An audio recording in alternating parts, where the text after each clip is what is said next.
Marlina Safitri. Saya Gaharu Iswi Edis Putri. Saya Nabila Usmasana. Saya Putri Ambarwati. Ingin menceritakan novel yang berjudul Rumah Kaca. Pelarian-pelarian politik dari Nederland, Snipvliet dan Bars itu semakin giat di Jawa Timur, khususnya di Surabaya. Mereka membuka pidato di mana-mana seperti takkan kering-kering kerongkongan mereka.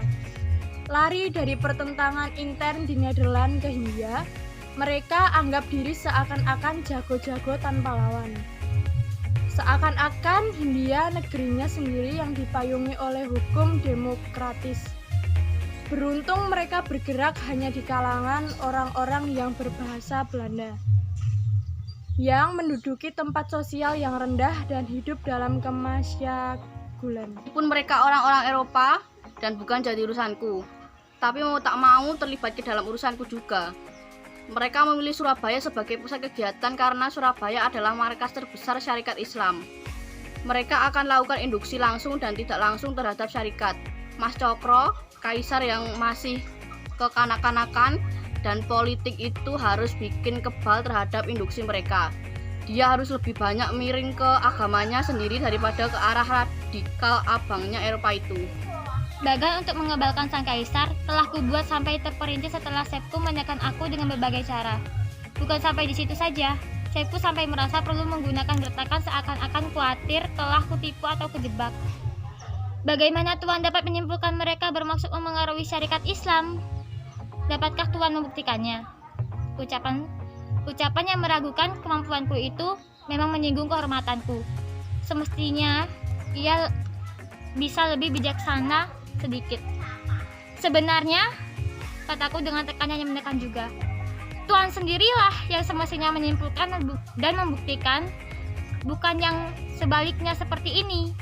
Mereka bukan pribumi. Baganku memang hanya menjauhkan syarikat dari mereka, hanya menjauhkan agar tidak terkena induksi.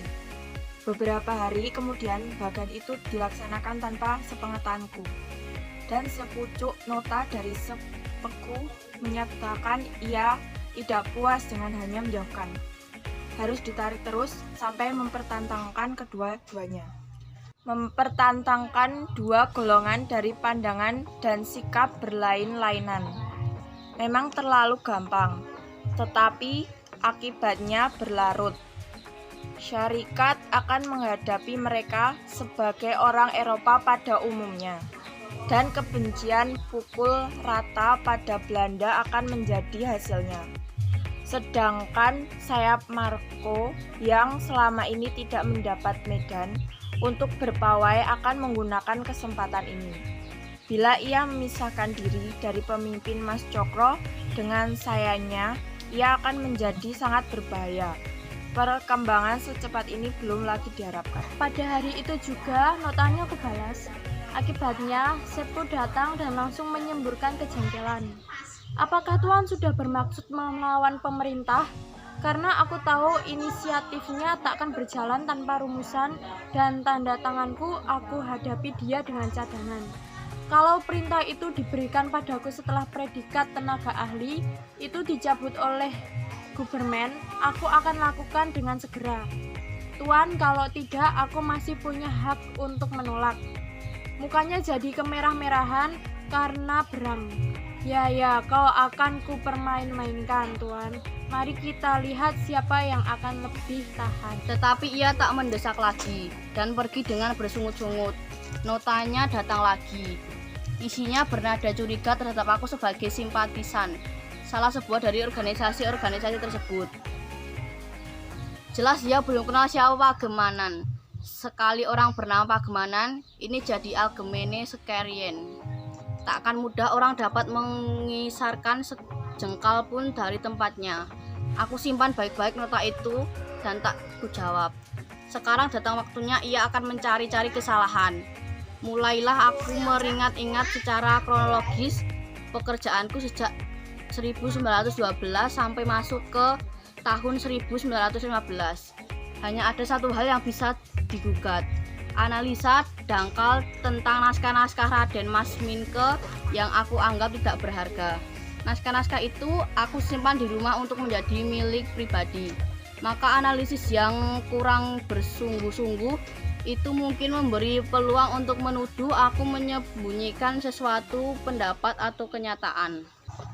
Apa boleh buat, aku akan tetap berkukuh naskah-naskah itu lebih bersifat pribadi daripada umum.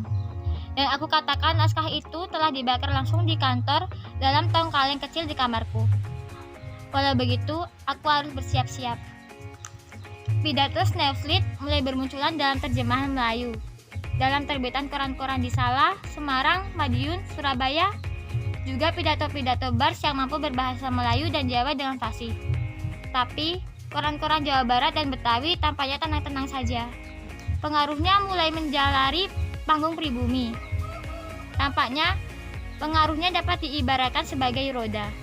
Sekali orang mengenal dan menggunakannya, dia lantas jadi bagian dari kehidupan.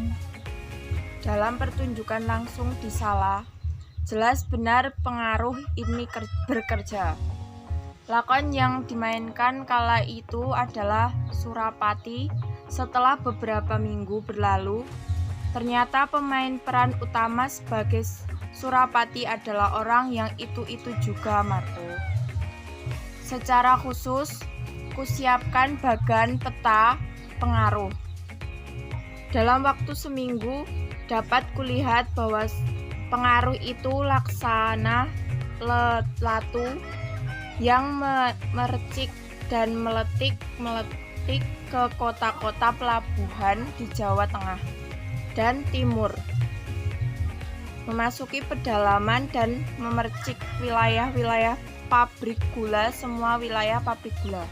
Dewan Hindia telah meminta pada Gubernur Jenderal, demikian yang kudengar dari omongan orang, agar tenaga-tenaga kepolisian yang sudah mulai berpengalaman dalam mengawasi kegiatan politik pribumi ditetapkan kedudukannya untuk mengurusi soal ini.